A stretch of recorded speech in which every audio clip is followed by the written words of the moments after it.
Welcome to the All Jammed Up podcast presented to you by Music Never Stopped. Today is Monday, November 24th, and today we have the intergalactic episode with Kevin from Space Bacon and Ashton of Spaceship Earth. Well, we're all jammed up and we're ready to blast. It's time for Clint and Chloe's music podcast. Good morning, fools. Welcome to the All Jammed Up podcast. I'm your host, Clint. I'm Chloe. Just Chloe, co-host Chloe. Co-host Chloe, you don't get the last name. She's still getting her wits about her on how to do this. Still finding my legs. Bear with her. She's like a newborn deer. I genuinely was thinking about it on the way home. I was like, you have your little saying. How do I put myself into it? I'll figure it out. You gotta think of your own. Oh, voices. Do you think the people heard that? Yeah, I have my condenser on. Another twofer for the folks today. We have Spaceship Earth, who kind of get into it in the interview, but I had just a bunch of stickers that I was given at Halloween, and his was one of them. Followed him on Instagram. Thought I met him. Turns out I didn't. Someone just gave me a sticker. And then he posted a story the other day that he had a story on Instagram that he had a story to tell about his experience with the COVID vaccine and how it's affected him as a musician. And I was kind of interested about that. Mm-hmm. I wanted to hear about it because, you hear like the vaccines can do this and that, but I never knew anyone. Mm-hmm. So it was an interesting story to have. He wanted to tell a story, so I'm glad that All Jammed Up is a place where people could do that. Yeah, wanted to give him a platform that maybe other people wouldn't have shared on. Yeah, and then we're just keeping it in the same vein, making it the space episode. Intergalactic week. Intergalactic Monday. I saw Space Bacon. Today is Sunday when we're recording this. I saw Space Bacon last night, Saturday. Interviewed Kevin, the bass player, and man, were they really good. Kind of like blew me away how good they were. I don't really know what the expectation I had for it was. The first like 10-15 minutes I was like, yeah, these guys are fine. And then like right after that I was like bought in, and they were really, really good. Yeah, nice. I asked them, it's one of those interviews where like sometimes I prefer to interview people before the show. Sometimes I prefer to interview them after the show. It's just dependent, I guess. And these guys, like, I wish I would have interviewed them after, because I would have just known way more about them and been able to ask more questions. Yeah. But like really psychedelic. They were really psychedelic, which I didn't really expect for some reason. I don't know why. But yeah, they were awesome. I asked why their name was Space Bacon. You'll see the answer, but it's like they take you to space. Yeah. So maybe that's why they go by that. I don't know. Maybe that's their shtick. Yeah. I stayed home. I worked and had a really annoying shift. So I came home and I tried to watch Dodgeball. Couldn't get into it. So then I just watched my baking show. The Great British Baking Show. Yeah, for hours. It's a good one. Yeah. Yeah, we had a busy weekend. Thursday we did Jerry's Dead with our new friends Ian and Sylvia. Friday we did Oregon Fairchild, who were really awesome too. That was fun. Interviewed them. That episode will probably go out maybe next week. I'm not sure yet. And then I did Space Bacon. And then today, Sunday, we have Sons of Stars, Moonshroom, Sons of Stars again, Barely Dead, and the Bucks play Sunday Night Football. So big week ahead. We'll get this thing rolling because I feel like this is a long intro. It's only 3 minutes. Oh, is it? Yeah. Oh, I got a bad sense of time. I feel like they're usually quick, and I'm still anxious about how they're gonna go. Well, I did most of the talking today, so you're okay.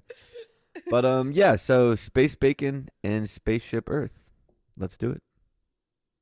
Honey, you're listening to some all jammed up. Alrighty, guys, we're here today with Kevin from Space Bacon. How's it going? Going good, man. I know we were just kind of talking before. You said you got up at 5 a.m., flew from New York. So thanks for rallying and doing this today. Yeah, of course. I appreciate the opportunity. It's great to be in Asheville. It's been a while since we've been here, and it's a great city. A lot of good food and a great atmosphere, great music. A lot of people say, like, when they come to Asheville, it's kind of like a big day on their calendar. It's like always a good turnout, good show. Do you kind of have that same feeling when you come out here? Yeah, well, I mean, last time we played, it was at the salvage station with Okay. Docio for Summer Sequence in June of 2022. Mm. So, we played on the big stage outdoors and we had a lot of people and, Yeah. had a lot of positive feedback from it. So, and, our music kind of fits, we're a jam band, so Yeah. it kind of fits the whole scene here. You mentioned, so going back to the beginning, 5 a.m. and then show. You guys probably won't go on till what, 11, 10:30 tonight? I don't even know, maybe 10 o'clock. Is it hard to rally some days for like these shows, or like once you start playing the music, it's just all kind of in the past? Uh, Definitely today, especially we have a flight tomorrow at 7 a.m. So this is very get in, get out kind of situation.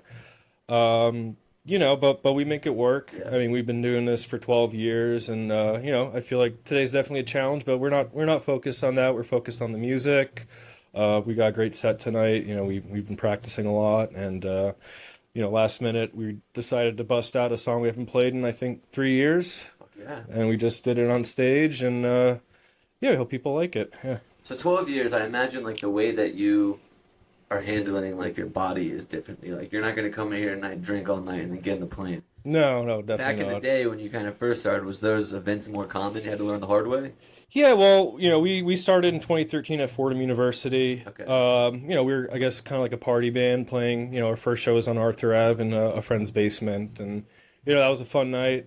I think at the beginning, we were just young and trying to have fun. That was the whole MO, and after college we got jobs, and I think we slowly kind of maybe fizzled out a little bit. There's some days we like to have fun, and but this is something we take seriously. So I guess maybe we save the partying for after.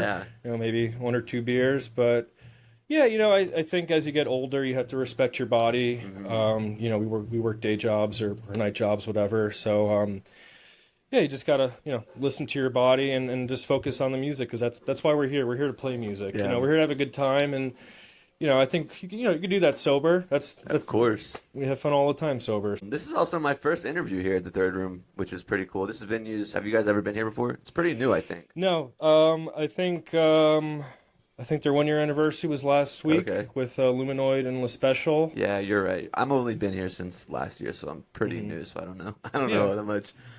You talked about you guys having fun when you first started. I want to know where the name Space Bacon came from. Yeah, so I think before we started the band, we were kind of just hanging out and jamming. I was in like a friend's band filling in for bass, and our old, the band started with Chris and our old guitarist Jack. We met at Fordham. I think they came to a show and they were just spitballing, and I think that idea came up, at one of these gigs at a university venue, and I was like, oh, that's a good name. We should remember Yeah. that. So it kind of stuck, and then months later, when we decided to actually start the project, so we went with. Space Bacon. That's good. Yep. So Space Bacon aside, I want to know like kind of what got you into playing music and specifically like this kind of music. Yeah, so I guess my first instrument was trombone when I was in elementary school. Started getting to rock music, bought a guitar. I started off playing like in punk, ska, reggae Yeah. bands. I've been in pop punk bands, cover bands, and then when college hit, just more of that. And yeah, I didn't really know too much about the scene. I think my first experience with electronic music was freshman year at college when I went to EZU. Okay. And that's kind of like my first exposure to that type of scene, seeing like Chemical Brothers and Pretty Lights. And, that kind of became like the focal point for, I guess, the people I hung out with at Fordham. Chris is really big in the jam bands. Chris and Sam at a Disco Biscuits concert. So I think when we started the band, that was kind of something in mind, like a band that jams. We didn't really start off like electronic. I think it was more like funky and Yeah. rock. We covered like Daft Punk and like Will Smith and stuff like that, and it's kind of evolved to the sound that it is now, and it's still evolving. Yeah. I think over time we've gotten heavier with our sound. We have some songs that are get a lot of distortion, Some heavy bass riffs too. heavy bass riffs, yeah, and we kind of just evolve that to something we call like dunce metal, or just dancey death metal unts.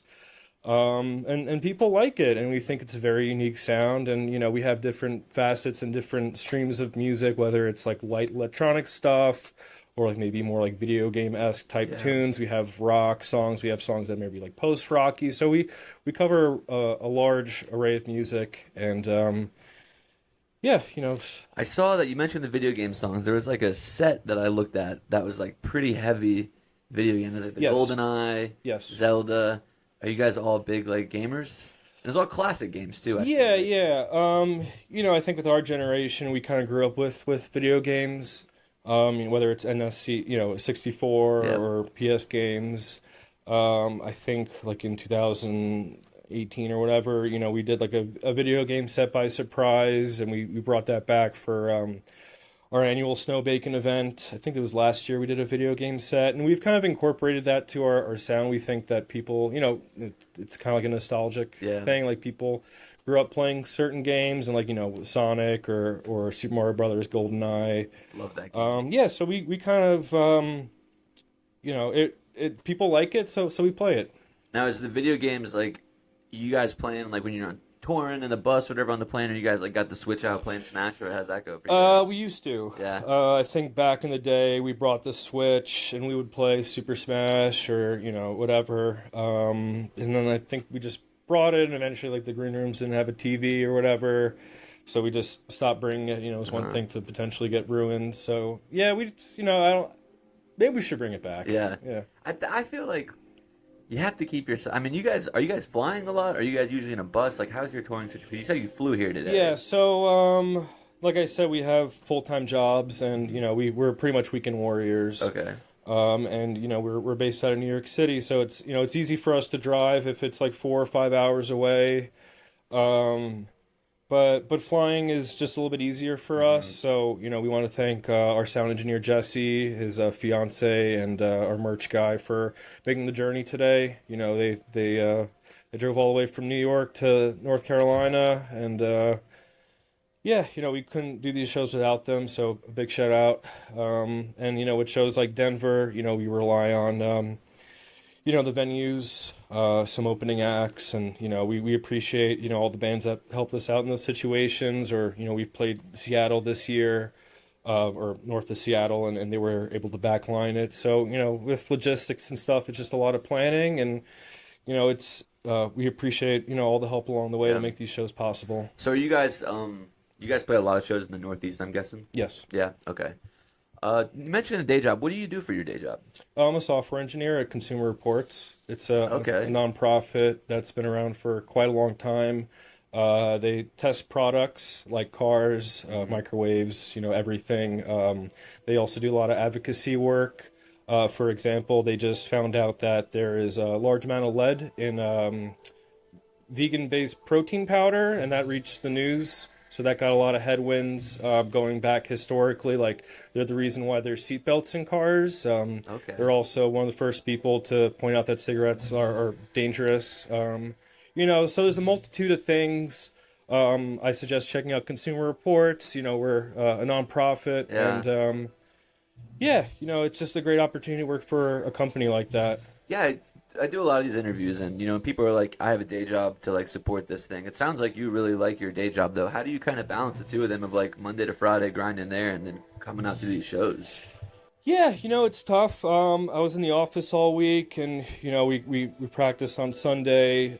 We make it work. Yeah. We're very passionate about our music, and we've been doing this for so long that we just find the willpower to do it, and it's a great opportunity to always play music, especially, flying out to really cool places like Asheville or Denver, or Chicago, or, even locally. So I think that's the motivation to kind of keep on doing what we're doing. And, because touring is very tough. It's very tough to, to be a musician these days. And, we make it work. Yeah.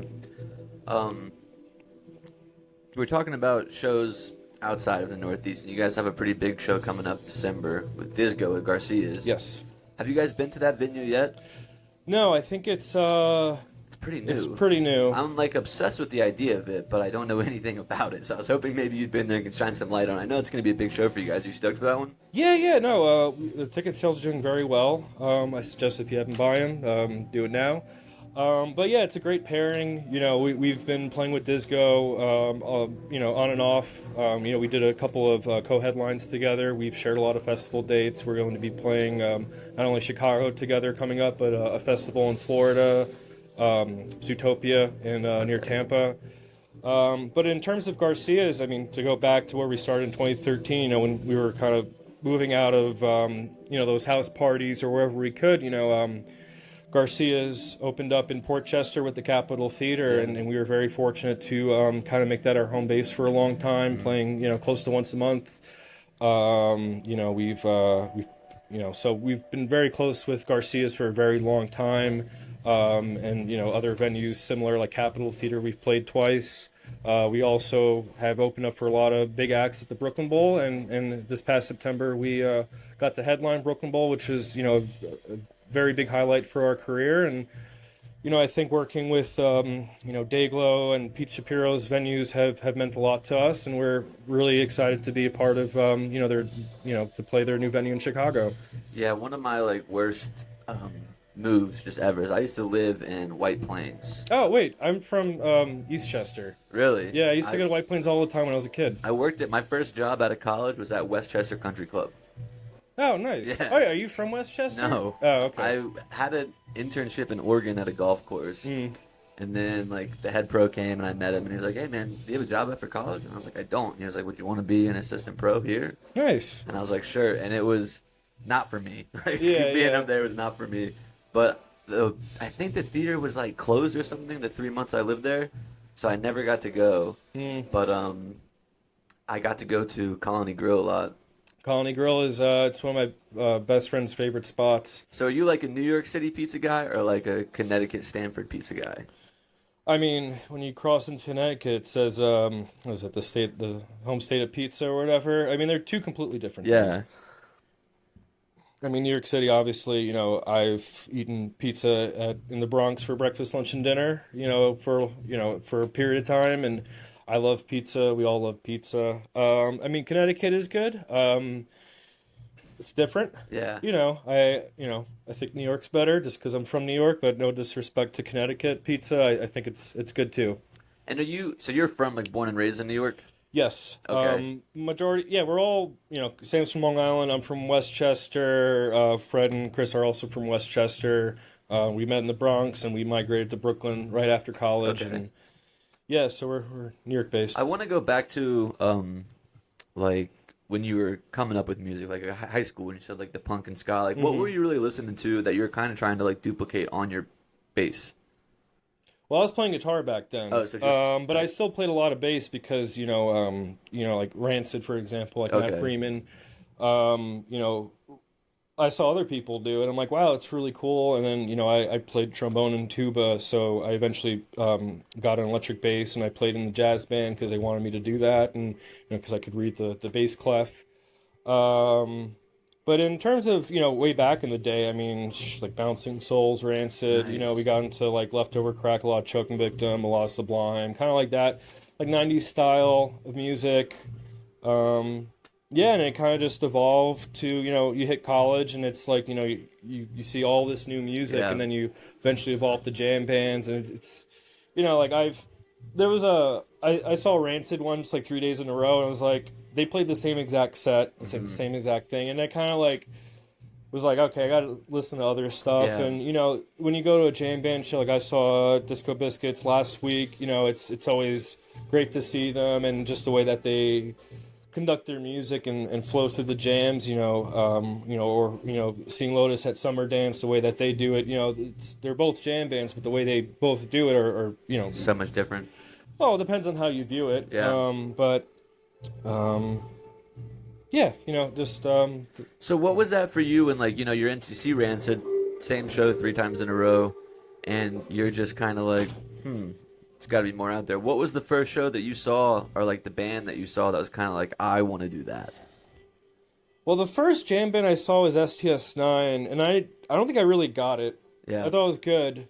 You know, I listened to a lot of STS9 back then, but I just don't think like it really hit yet. This was very early college. But I think like the first show that really got me, because maybe it was more like a segue, because I think I was listening to Chili Peppers at the time and that type of funk music, was Dopapod and Kung Fu. Okay, Kung Fu. I don't think I've heard of them. So they're like a Connecticut-based band. Started off the Breakfast, and then became like a different iteration became Kung Fu. And Adrian of Twiddle was the drummer. What's his name? Tim Palmieri, the now guitarist of Lotus, Okay. played in Kung Fu. Yeah, I mean we're checking out. I think they play like maybe once a year. I'm Yeah. not too sure, but they're a very high energy funk saxophone player. And that really gravitated towards me, and then it kind of just became, give me more music, and just kind of reaching towards that style. It sounds like you have a lot of like brass roots, like kind of from when you started playing. Do you still incorporate that in you guys' shows today? Do you ever wish you did? Like it'd be fun. I don't to get think a it would mesh trombone up well. there. No. I think we've had like sit-ins with like Turquoise. Yeah, no, it's been a while since we've done that. Okay. Yeah. And then singing. You guys don't do a whole lot of singing, correct? Am I right? Yeah, yeah. Okay, most of it's just instrumental, and then the covers have the songs I saw, Yes. like the MGMT one. You guys Yeah. sang in that one. Why is that, you think? Why do you guys choose kind of to just stick to I instruments? think it's like a jam band thing. Yeah. It also depends on the crowd too. Like I think, we've played ski resorts or shows like our parents would go to, and for that type of crowd, I think they want more vocals, and we have a handful of vocal songs. We try to incorporate, like maybe 1 to 3, maybe a set. I don't think we're gonna do that tonight because our vocalist and guitarist Fred is, little chest problem. Under the weather. He's getting over something, so we had to swap out something. But yeah, I don't know. I think it's just like a jam band thing. Yeah. It depends on like the band too. I think where we strive and do well is with the jams and kind of I think people really enjoy not knowing where a song's gonna go and seeing like where it starts and where it finishes and where the next thing is gonna be. So that's where we strive, and yeah, I think that's kind of what we focus on. We're working on new vocal songs, and I think I think different from just actual vocals is we're doing more vocal order stuff. So Chris will with the keys and the microphone will incorporate more of like a vocal order, I guess, like I don't know, like Daft Punky or however you describe it, but just, and so we've been doing that more, and I guess that's considered vocals now that I think about it. But yeah, we just try to do a little bit of everything, kind of like our genres. We do electronic, we do a little bit of metal, a little bit of rock, and everything in between. So I think we just, we like to give people a sample of everything. Yeah, I was playing your guys' music today at my work. I told you I work in like a kitchen, and our restaurant's small enough, like front of house and back of house can all hear the music. Mm-hmm. And today I was like, hey, you guys mind if I put some music on? I'm interviewing this band and I want to check out more of the music. So I put it on, no issues. Like 2 hours goes by, and this girl who's not into jam bands at all, she's like, can we change it? We've been listening to the same song for 2 hours now. She was like, I just want to hear one word. Well, I guess it depends on the set. Some are going to be more, some will have vocals, some won't. Yeah. Yeah. I interviewed Oregon Fairchild last night. Oh, nice. Yeah, Yeah. they're really cool guys. So cool. They're very talented, yeah. And I spoke with them, and I was like, you guys don't do much singing. Like, no, we don't do any singing. Mm-hmm. And I was kind of like, why not? And they're like, I think you'll maybe figure out tonight. And I went to their show, and like, blew me away. Audience engaged the whole time. Mm-hmm. Not that many people there. It's a small venue. But like, they just blew me away, like how good their jams were. And they were just like laughing the whole time they're playing. They were just so stoked. So that was really Yeah. fun to watch. Yeah, no, they're a great band. They're cool. Shouts out Oregon Fairchild. So we talked about some of the stuff that like influenced you back then and kind of when you got going. Who is it, like, who are you listening today that you think is doing like a really good job of it, or like somebody that you maybe are trying to copy some things that they're doing? I don't think we try to copy anyone. I think that's kind of my philosophy ever since I was in I a guess band. 12 years into it, yeah, you're not going to Yeah. copy anybody else. Yeah, I remember like, being in a young high school band and, back in the day with the Mags, we leached onto certain styles, but we always wanted to do our own thing. And there are other bands we played with that like just really wanted to be like another band. And, I just don't think that's progress moving forward. Yeah. I think that music is meant to evolve. I think it's meant to be, the boundaries are meant to be pushed, and some bands push the envelope more than others, and some kind of stay stagnant to the pocket of what the genre is at the time. Sorry, you're asking about what So what like, genre? Well, what musicians, bands are you listening to now that you're like they're doing a really good job, or just oh, guys that you like? well, we played with Chalk Dinosaur in Connecticut a few weeks ago, and I've been listening to their catalog, and they're very talented. Hmm. Check out Chalk Dinosaur. They're really cool. Um, I don't know. I've kind of been on like a hardcore like emo kick. Now, what do you? That's such a broad term. What do you mean by that when you say I that? don't even know, man. Those genres keep on changing so Yeah. much. Like it's like we talk about this, with people like that listen to it. Like a band like Turnstile. Uh-huh. I listened to them before they put out those like big hit albums that were Yeah. doing studio stuff, and it's like, is that still what that genre is? They're Not if you pushing ask the hardcore kids. exactly, and it's I saw them 2011 in Baltimore. no, Yeah. exactly. I mean, I saw them when they were like 2015. People were like diving off the stage. I'm like, oh, this is sick. And now they're incorporating like more of I guess like a dream pop element. It's Yeah. cool, but it's some people have a different opinion about it. Yeah. And I'll listen to it. But now I feel like certain bands are mimicking that style now, and it's going that direction. And whether it's good or bad, I think that's up to the listeners. There's always people that I talk to and they're like, yeah, I listen to like hardcore. I'm like, what do you mean? And they're like, Devil Wears Prada, Day to Remember. And you ask someone else and they're like, Comeback Kid and Have Heart. Mm-hmm. So it's like, which hardcore are we talking about? Yeah, So I yeah. always am curious. Yeah. I grew up in Virginia Beach and like, I wasn't super into hardcore, but like I had a buddy who was like really into it and he would always show me like Trapped Under Ice and like Down to Nothing, all these Yeah. guys. So, like there was a period where I really liked hardcore. Mm-hmm. The straight edge hardcores can be a little intense because it's like almost like culty. Like, Yeah, you gotta yeah. be straight edge or you suck. Yeah. But it's like fun music. Like I always enjoyed listening to it, and like some of the shows were fun. Yeah, I mean, I go through different waves of music. I think like I've been trying to be more open and like listening to different genres, and I've been kind of engaging with friends like, oh, what are you listening to? And Yeah. they send me stuff, and I try to give albums like a more than one listen to, and then either it sticks or it doesn't, and I'll listen to it for a couple of weeks and then get sick of it and then Yeah. move to something else. But yeah, I feel like for me personally, it's been an exciting time just like trying to discover new music and try to like branch out and listen to different things. And yeah, it's always that's what music's about, right? Yeah. Now we're almost coming up on our time. I don't want to keep it too long. I know you Yeah. got sound check and all that still, Yeah. but I saw a post on Instagram that you guys are like big into movies. Yeah. Put you on the spot here. Can you give me your top 3 movies? Oh my god. Dude, I don't even know. I feel like I watched like a lot of like like it was Halloween. I watched like a lot of horror films. Okay. Um, Well, here's make it easier for you. I love to watch movies too, but so give me like a good one, a good recommendation that you watched recently. I watched like a scary movie recently, like There Are Monsters, I think is the name of Okay. it. Like I was on Reddit and someone was like, "Oh, like this movie really scared me." It was kind of like a low budget. It's like a Canadian like horror film. A lot of like jump scares, but like it kind of like makes you question like what's actually happening. And I thought that was really cool. But I guess like a movie that I really appreciate. I don't know, like what's his name? Stanley Kubrick. Like he's really good at what he does, and in terms of like the like I don't know. It's been a while since I've seen a Stanley Kubrick film, but there was a while where I was like obsessed with like his stuff, and I try to watch everything. I ask this question a lot because I find a lot of musicians really like movies too, and they always go towards the horror movies for some reason.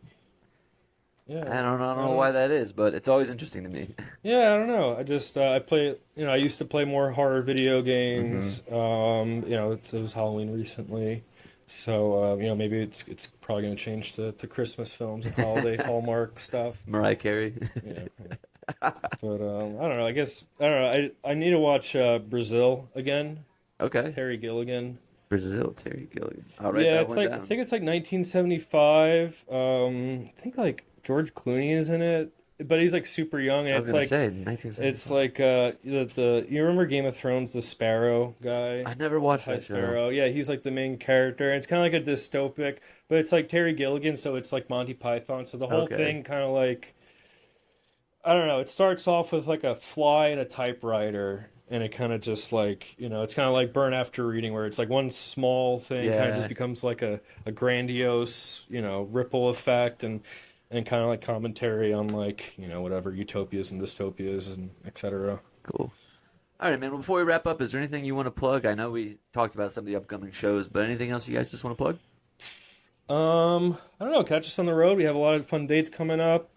Um, December we're going to Chicago and Indianapolis. January we're going back to Snowbarn in southern Vermont, Mount Snow. February we're going to Florida for Zootopia. March we're playing Woodstock, New York, Bearsville. We're excited for that. Nice.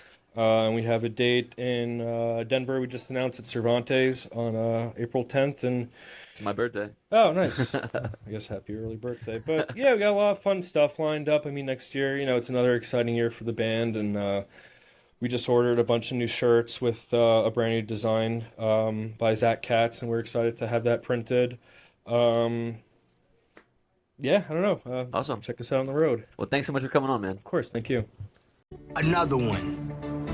Alrighty, guys. We are here today with Ashton, or Spaceship Earth, as you guys might know him. Someone gave me one of his stickers at Halloween. I thought it was him. Guess it wasn't him.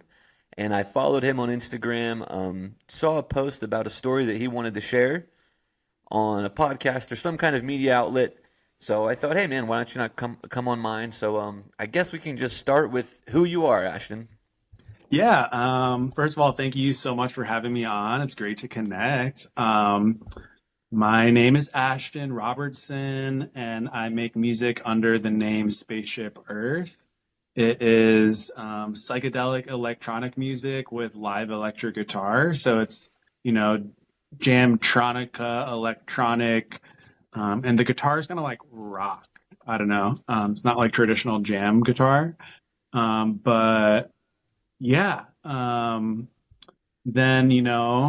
my story is connected to a vaccine injury that I had in 2021 from the COVID vaccine.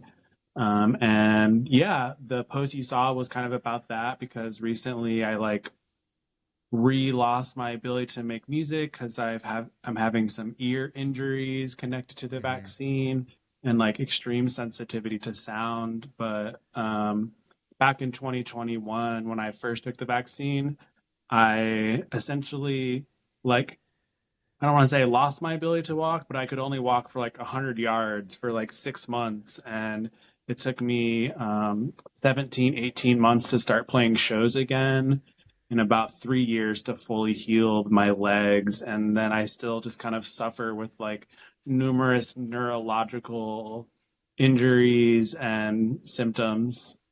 Okay, cool. Yeah, and I want to do a deep dive into the whole vaccine injury and all that. But before we get too deep into that, I do want to know a little bit about your music. So it's kind of like you are a DJ making your own music and then you play guitar over top of it.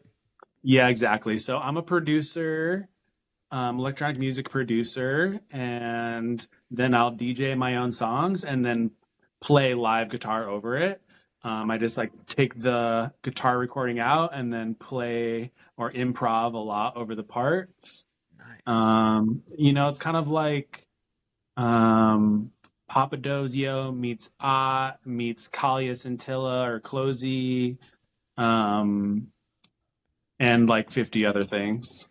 And how did that start? Were you doing guitar first and were like, let me see if I can do producing? Or how did this kind of because I imagine one came before the other. How did you kind of learn to mesh them together? Yep. So exactly. Yeah, I was a guitar player first. Started playing guitar in seventh, eighth grade, something like that. Grew up playing in numerous bands. And then Spaceship Earth started as a 3-piece band, and I just had Ableton kind of on the side to launch some keyboard parts. And this whole thing happened with my drummer. It was we weren't clicking anymore. And then so I started making beats on my own. And slowly over the years, I, started getting into producing electronic music. And then in 2016, my first album came out. Okay, so you've been doing this for kind of a long time now. Yep, totally. And that kind of your livelihood was doing shows, you're not working anything else, you were just making music, and that was kind of how you made ends meet for a while. Yeah, I mean, from 2016 to 2019, I was in Michigan. Rent was super cheap back then. It was Good old days. I had a $300 apartment, if I'm remembering correctly. So it was like full time that, and then I moved to Colorado, and then I got a job. I worked at this cool clothing store downtown, and then yeah, the pandemic hit. And it was Yeah. like I opened for Papadosio, Desert Dwellers, Iodo, Infected Mushroom. And when you, Um, so I live in Asheville, big Papadosio fan. Opening for Papadosio, were you doing the EDM with the guitar over it at that time? That was already kind of your niche there. yep. Okay. Um, Yeah, I like found Papadosio at Rootwire, their music festival in like 2011, 2012, and it kind of threw me into that world because they had Mm, Ableton, and then they had producers at the festival like Future Primitive, Thriftworks, and a bunch of other people. And so I slowly got into it. I was still like predominantly in the rock world. And then, by the time I opened for Papadosio, though, I was just had me and my computer and my guitar and some DJ controllers. For the people that don't know, can you tell us what Ableton is? Like, how are you using that on stage? Yeah, so Ableton is a digital audio workstation. What is it? Is a DAW is what they're called. Yeah. It's essentially a way to record music, um, as well as play it live. So you can Okay. record 100 different layers, and you can move and you can put samples in, or you can loop things. And then it also has another function where you can just have a sample or an audio track or a full song that you can just hit play on. And yeah, you can Okay.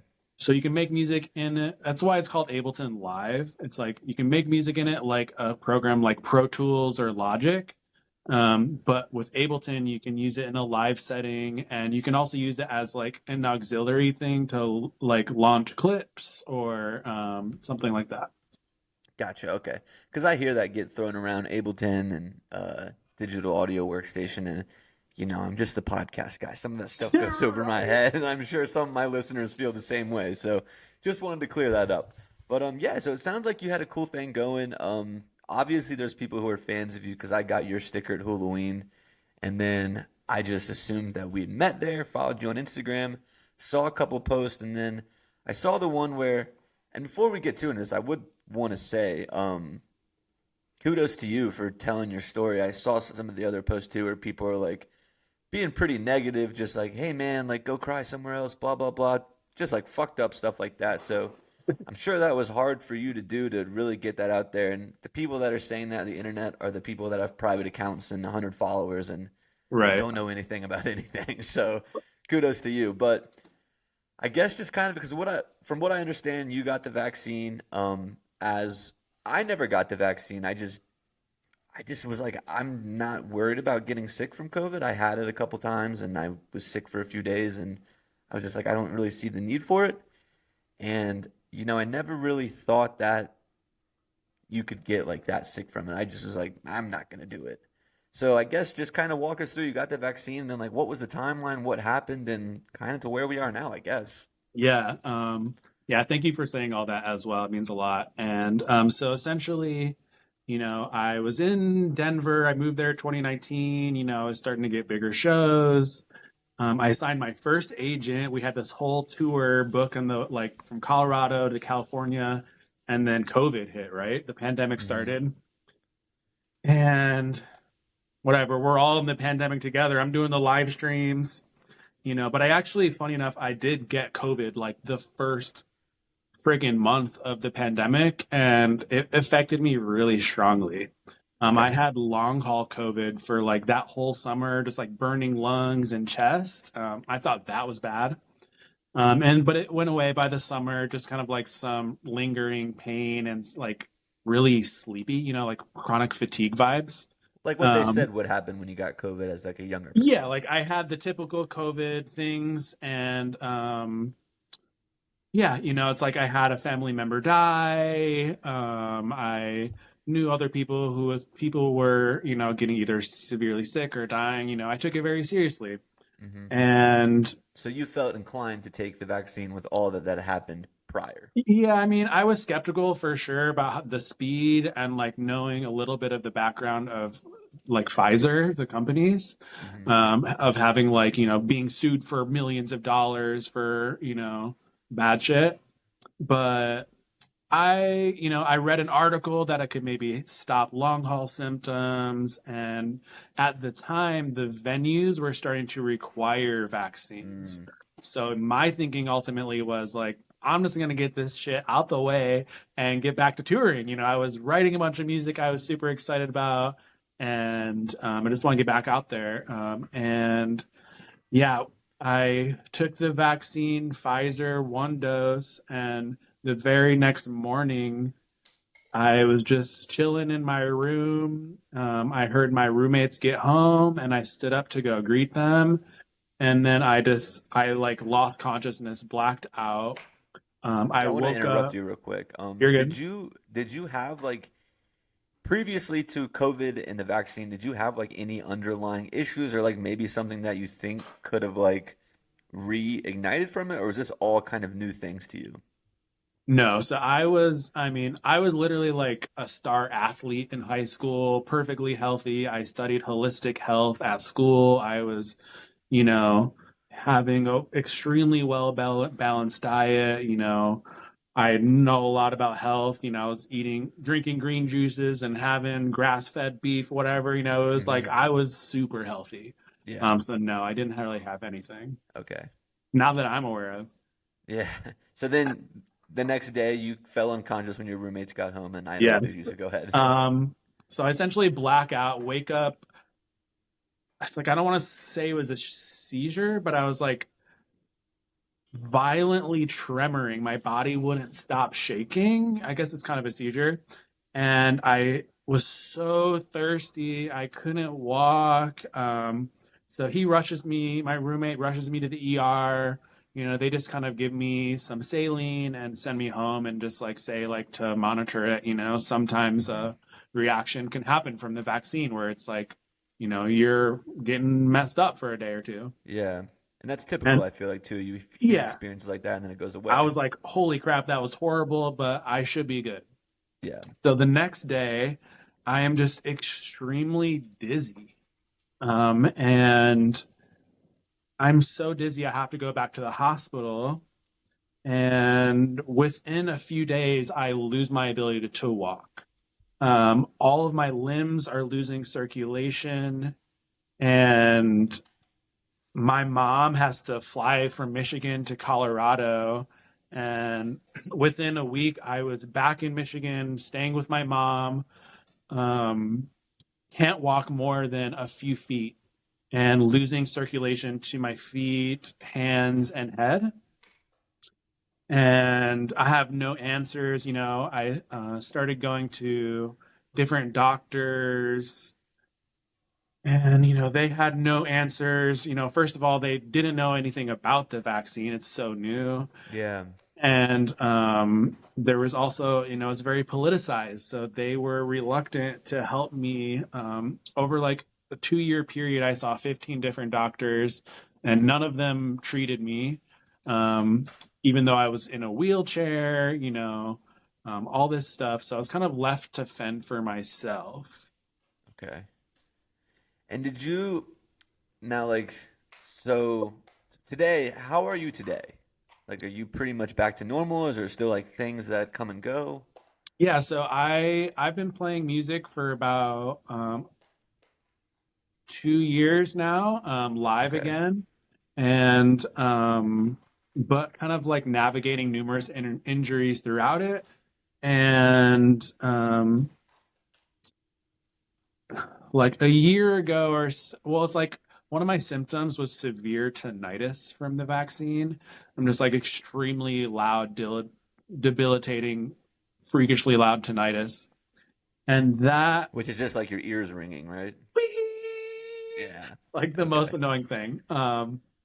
And like it became manageable, but then that snowballed into a disorder called hyperacusis, where I became hypersensitive to sounds. So this started a year ago, and so I've been kind of navigating in and out of like where it's like I can't really work on music, but I have this gig, and it's like not bad enough to not play the gig, so I play the gig, And I've kind of been navigating that in and out. It's like I had a few months where it's completely gone this year. And then the last 3 months, it's gotten way worse. And so it's like I have a shoulder injury, a knee injury, a wrist injury that I'm navigating. It's like ever since I got back to normal, it's like I get injured so easily because my connective tissue is injured as well. So I'm just like so sensitive. So I'm really like not, taking on any new gigs right now. And I can't really finish my music. I'm just kind of trying to heal my ears Yeah. while I navigate this.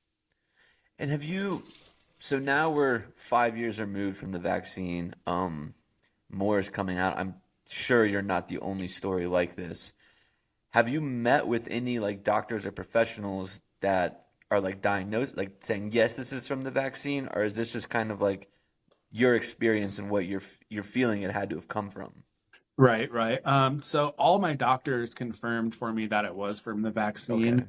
But That's then gotta feel good. Like I'm not going crazy here. 100%. That was the weirdest thing was like, they're like, yeah, like, they were supportive, but then it was like, but we aren't going to treat you or give you anything.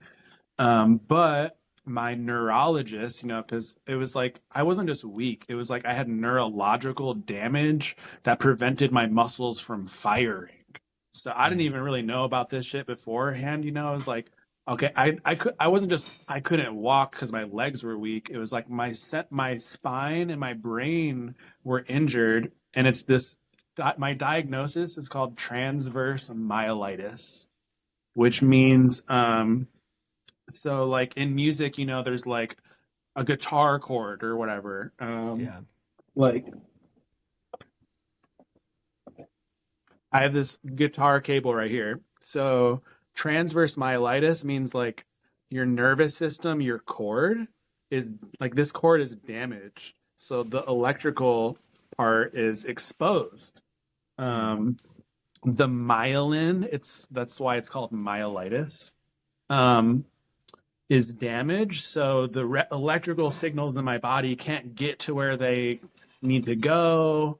And it's kind of like I know transverse myelitis is like not I had never heard of it in my entire life, but you've heard of multiple sclerosis. Yeah. So it is like a diet version of that. It's because like multiple sclerosis means it keeps happening all the time, but transverse myelitis means it like it happened, but it's not happening again. Okay. So is your body repairing itself? Like you're repairing your brain and your spine, your neurons? Is your body starting to repair itself, or is this always going to be like a lingering condition now? It's like I want to say yes, but it's like when you're a normal person, you always hear like, oh, like injuries heal with time, I went from walking 50 yards to 10 miles and my legs were still disabled. And I know that sounds paradoxical, but it's neurological, right? So Yeah. my body was not healing, even though I was getting stronger surrounding it. But the only thing that's healed me is supplements and nutrition and anything like with that. It was like I had to support it for it to heal. So it's like I don't want to say I'm not healing because my symptoms have reduced 80%. Yeah. But only from supplementation, nutrition, physical therapy, and other things. Yeah, so it's not like a natural healing, it's you're putting in work to make things better. A lot of work. Yeah. Okay. Now, do you know anybody else that has like similar experience to you? Oh yeah, you're asking. So for like 6 months, I didn't say anything to anybody except my family. And, a friend encouraged me to just share my story online. And that kind of opened like Pandora's box where I started finding other people. And it was like I started finding people across the entire globe, from small countries to big countries. And then I came across this woman who was in the AstraZeneca trials for the vaccine. Her name's Brianne Dressen, and she created this company called React 19. Her and this doctor who was severely injured and disabled from I think the Moderna vaccine, they started this company called React 19, and they create grants for people to get medical attention. And they've been connected to like 30,000 people. And that's just the people that find them. And then I've personally been in contact with like, anywhere from hundreds to thousands of people on the internet. And I will say pretty much anytime, like, I haven't spoken about this in like a year or so, maybe two, so much. And just in the last 3 days, it's just like, Since you made that post. 30, 40 people who are like, oh my God, like me too, or oh my dad died, or this happened. And, so it's like way more than you would ever think. Yeah. And you mentioned Moderna too. Those are the two vaccines, are Moderna and Pfizer, right? Yeah, so there's the mRNA vaccines are produced by Moderna and Pfizer, and then Johnson and Johnson and AstraZeneca created like live vaccines, I believe. Maybe I could be wrong about the AstraZeneca trial vaccine, but Pfizer and Moderna are the two main ones. But basically, it's not exclusive to Pfizer. The other manufacturer. Yeah, exactly. That was like what I thought at first too. I'm like, oh, it's probably just this, and then it was like, it's literally every single one of them. Now, is there anything like? Again, I didn't take the vaccine, so I don't know. But like, when you agree to take the vaccine, are you like voiding all like potential lawsuits or anything? Like, it's kind of like you're assuming the risk and all that, so there's nothing you can really do.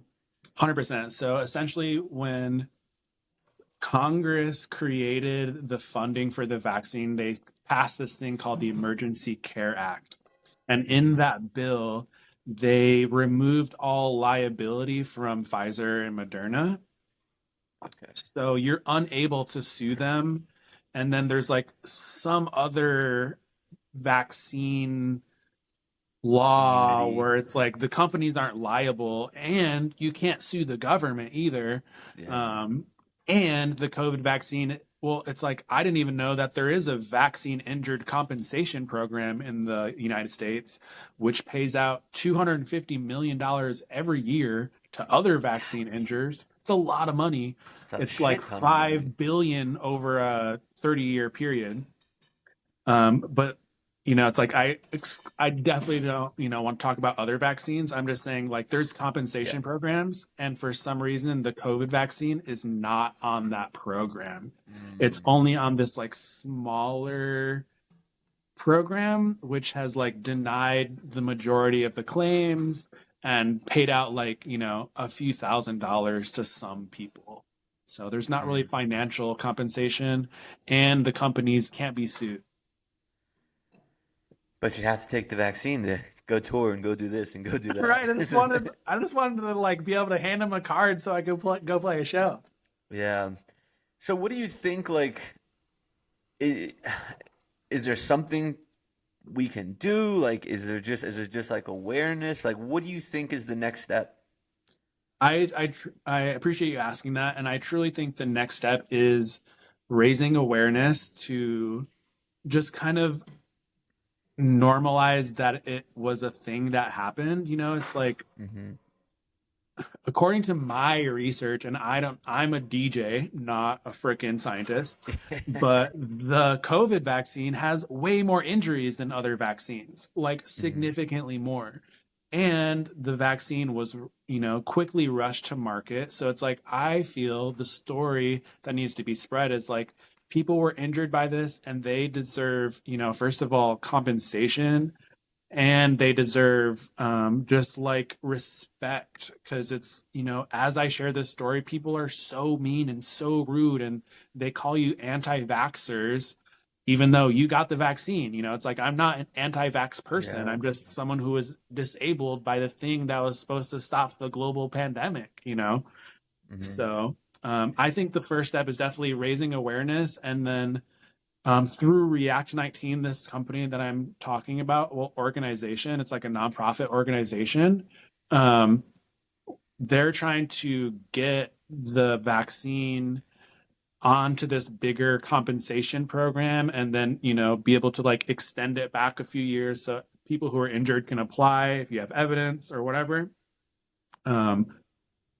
Yeah, it's like, you know, awareness and just compensation, justice, and, you know, I think holding these companies liable and potentially the government liable would be really good as well.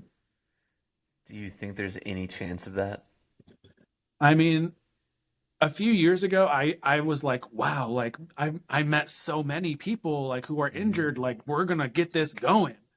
And now I know that like when you were growing up and you're like watching TV at 4 a.m. and you like see those commercials that are like, were you injured by whatever Asbestos. pharmaceutical? Yeah, Yeah. and it's like, you know, from 20 years ago, it's like I kind of am starting to feel like maybe it's going to take 10, 20 years to get this going.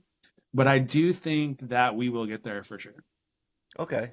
Well, that's good to hear because from someone like my point who obviously I don't know this like you know this, I just think of it as like the pharmaceutical companies made their money and they move on to the next thing and it's like they don't really worry too much about the repercussions. They got what they needed, which was the dollars in their pocket. Exactly. I think that's the, you know, bigger conversation too, is that like when you have a medical system that's based for on profit, you know, what how really like accurate is the science? And you know, they're Mhm. like trust the science, and it's like, you know, Fun well, fact, the US is the only country in the world that has pharmaceutical commercials. yeah, exactly. And like It's pretty the crazy. only major nation without universal healthcare, which is like a for-profit healthcare system. And regardless how someone feels about that, it's like it incentivizes these pharmaceutical companies to focus on money rather than wellness or something. Mhm. Yeah, it's a weird it's a weird topic that's like, it's like there should be a right answer, but it's just the way that it goes these days, it seems Shit like. be crazy. Yeah, for sure. So let's end on kind of a lighter note, a little bit just about you. So what does this mean for you and your music going forward? Yeah, I don't know what it means. Like I've, you know, tried to be quiet about it as I got back into the music world. For like a year and a half, I was talking about it. And then I Mhm. started playing shows and I was like, oh, like no one's gonna want to book me if I'm just talking about my injury like Yeah. as well. But now I feel like I want it to be something that's on the peripheral. You know, it's like by the spring, my ears are gonna be healed. I'll be playing shows. I've already got bookings for next year. Like I have an album that's almost done. Um, you know, that's going to be my main focus. But now I feel like on the side, I want to be doing interviews like this, spreading awareness, working with React 19 to spread awareness, and just kind of educating people and, you know, being more transparent about like where my body is in real time rather than like hiding injuries and whatnot. So Cool. Do you have like dates for when your tour starts or anything, or is it still kind of all just in I the won't. works? It's like I don't have like an agent or a manager right now, so it's not going to be like a traditional tour. It's just Yeah. like I just kind of get bookings as they come, and then it ends up being like, oh, I have a tour, and it's just because people are always asking me to play shows, and I'm always reaching out. Hmm. But I'm moving from Detroit, Michigan, to back out to just nearby Denver, Colorado. So in the spring, I'll be in Colorado and yeah, it's hard to say when and where, but I will be based out of Denver and ready to rock in the spring for sure. Hell yeah, man. Where can we find like your music now, your tour dates coming up, and support anything that you're doing to raise awareness? Cool. Yeah, you can find me on all the social media networks under Spaceship Earth or Spaceship Earth Music on Instagram, where you have me connected.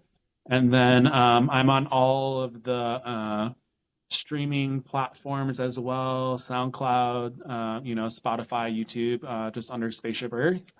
But if you go to my Instagram, I have a link tree which has all my links. And then I also have a Patreon on there, which, you can support for like, $1, $3, $5, $10. That's like a great support during times like these where it's like I can't really play shows. But yeah, other than that, just look up Spaceship Earth and I'm the electronic music dude with a guitar. Hell yeah, man. Well, Ashton, I appreciate you coming on, sharing your story a little bit, and I'll definitely be keeping an eye on your Instagram, rooting for you. Yes, I super appreciate you having me on, dude. It really means the world. It's not a like easy topic to like platform, so I just want to commend you for that. And just thank you so much for bringing me on. It means a lot. You just got jammed. Welcome back from that interview. The intergalactic interviews. Intergalactic Monday. So yeah, two good interviews, fun interviews. If anyone else thinks that story was interesting with Spaceship Earth, maybe let him know. He seems to be looking for like outlets to tell a story. He wants to finally do that, so that's something maybe you could do or something you could relate to. Hit him up. And then if you can't catch Space Bacon, go do it because they're really fun. Should we let the dog in? You hear him yipping? I'll do a little side note here. Our dog Kid has been bad dog the past couple of days. Look, here he comes. Here he comes. He's been genuinely the worst. Come here. I haven't slept properly in like 4 days because he just keeps trying to get up under my pillow. And he licks so much, his own mouth. Yeah, he's just like... He's just annoying at the moment. But we did that long trip away, and then we've both been working, so I know he gets bored. We love him, but Jesus Christ. This is what a dog is like. I can't even imagine a child. Yeah. And you can't just like hit a child in the nose every 10 minutes like I do with Kid. It's not hard hits, guys. Don't worry, I'm not mean to the dog. I did get on him this morning, though. There was a couple back-to-back, and I was just like, yo! It's a funny way to start my morning. His nose, like, if you tap him on the nose a couple times. Yeah, it's a two-finger hollow tube tap. It's nothing big. I tried to watch... like 6, and I was we like, were yo. in bed last night, and I was like, let's try to watch a video about how dogs' brains work. So maybe we can learn a little bit more about Kid. And we watched this video and 20-minute TED Talk. Yeah. And the only thing I walked away with is they are as dumb as I think. Mine's brains, maybe dumber. Their brains are no bigger than a plum. They hardly have any creases for information to tuck away in. They just love hot dogs. You can train them on a hot dog, and that is what they want. A dog's got a brain like a hot dog. Should we talk about... Let's talk about Oregon Fair. I know the interview's not today, but it's still fresh in our brains, so maybe we should talk about them. Okay. Well, let's start with Jerry's Dead Thursday. Okay. Quick. So we met Sylvia and Ian at Halloween and like got to talking with them a little bit. They're from Asheville. Crazy how we've never run into each other because we just run in the same circles. And so being back home now, finally, we were like, hey, let's meet up at Jerry's Dead. Our local dead band, met up with them, and it was just so nice. Honestly, wish that we were meeting at dinner because the conversation with them was so nice that, like, talking to them over the music was a bit hectic. But very sweet couple. Excited to see them again and do more. I think they might come out to Sons of Stars with us today. Yeah, and Ian does, a lot of Asheville homies might know him. He does a lot of cool art. He has done some stuff for Train Songs. Yeah. Done some posters. His name on Instagram is funk_ILG. So go check him out over there. He's got some really cool... He has some super sick art. Yeah, and like... It's like that fort where it's like the rubber pad and you like carve it out and then do the graphite on it and like... He does it in a few stencil, different sick. multimedias too. Yeah. And like I said, he's done some stuff for Train Songs that you've probably seen before. Yeah. So go show Ian some love, funk_ILG. Yeah. And then, yes, okay, so jumping to Oregon Fairchild. Yes. So the interview hasn't come out, so we won't talk about the interview specifically. But these three guys are like longtime friends, Older gentlemen. older men, like super fucking nice. Their kids are like our age, A little younger, I adjacent. think, yeah, but My age. shut up. But super great guys. And then their fucking show, they were intent. No lyrics at all except for a single "Hey" chant and Like a one Bootsy song. Collins song, I think he said it was. It was amazing. I didn't even. They said it in the interview that like they want to play in a way that you don't miss the lyrics. Mm-hmm. Felt it. Going off of that too, like I like lyrics Yeah. for the most we like part. To sing along. I like yeah. to sing along. Like it makes me feel as I'm like involved with the music a little more. Yeah. So I do like when there is lyrics.